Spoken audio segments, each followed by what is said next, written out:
gagawin mo? Mamamatay na tayo dito. Ay, anong magagawa ko eh? Nakagapos din naman ako eh. Oh, oh.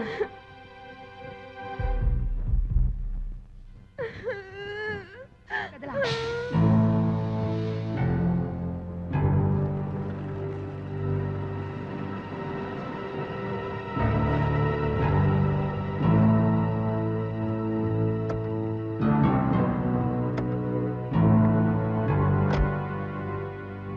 Hintayin mo na lang ako rito, ha? Sandali lang ako.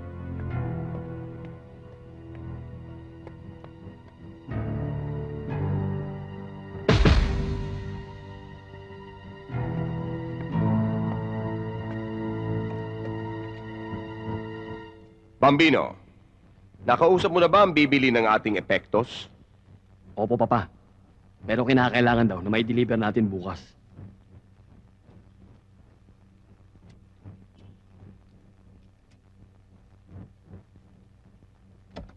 Eva, ano ba sabi ni Bambino? Sabi niya maghintay daw tayo dito eh. Alam mo, may masama akong kutob eh. Mukhang may masamang nangyari sa loob. Tingnan natin. Halika, dali.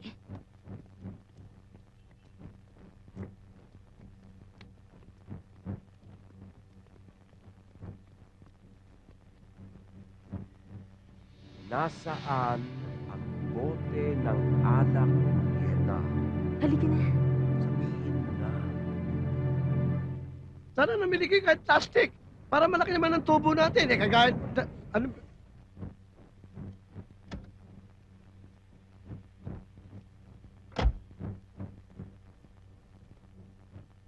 Si Romeo, nandyan ba? Wala nga eh. Eh, yung misis niya, si Julieta. Wala nga rin eh. Hinihintay nga rin namin sila eh. Dahil meron nga kaming iririgalo. Sa kaya nagpunta yung mag-asawang yun.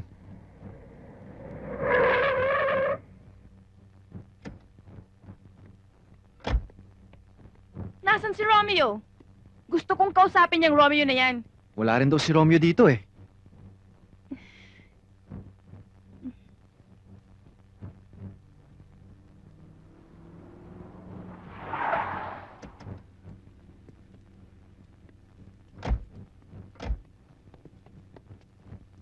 Si Romeo Julieta, bihag dun sa bodega. Puntahan natin sila, kailangan nila ng tulong. Dali! Tara, dalihan nyo! Bilis!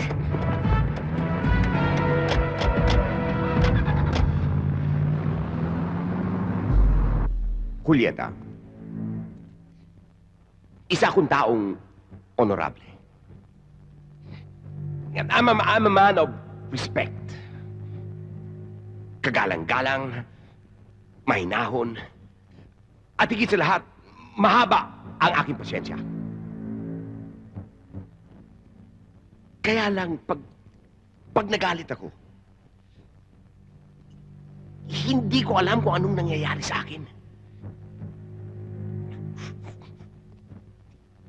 Kaya, sabihin mo na kung saan mo itinago ang bote ng alak.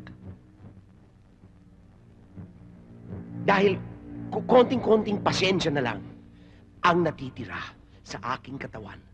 Wala akong alam dyan. Kaya nakikiusap ako sa'yo.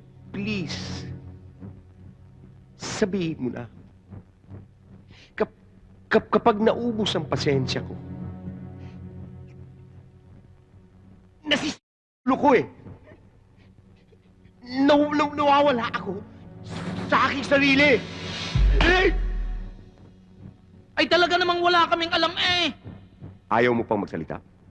Hmm? Bambino! Umpisahan na! Ayaw niyo magsalita, ha?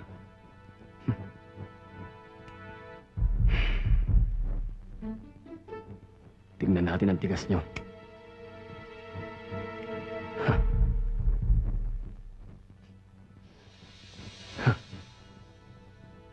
Romeo, anong gagawin mo? Mamamatay na tayo dito. Ay, anong magagawa ko eh? Nakagapos din naman ako eh. Oh, oh.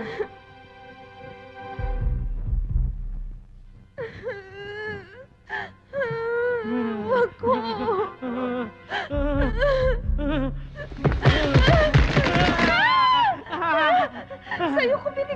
natin ang alak. Baka alam mo naman kung saan mo iniwan. Ibigay mo na! Ay, hindi ko talaga maalala kung saan ko naiwan eh. Ayun na. Ayun na. Romeo! Pampamino!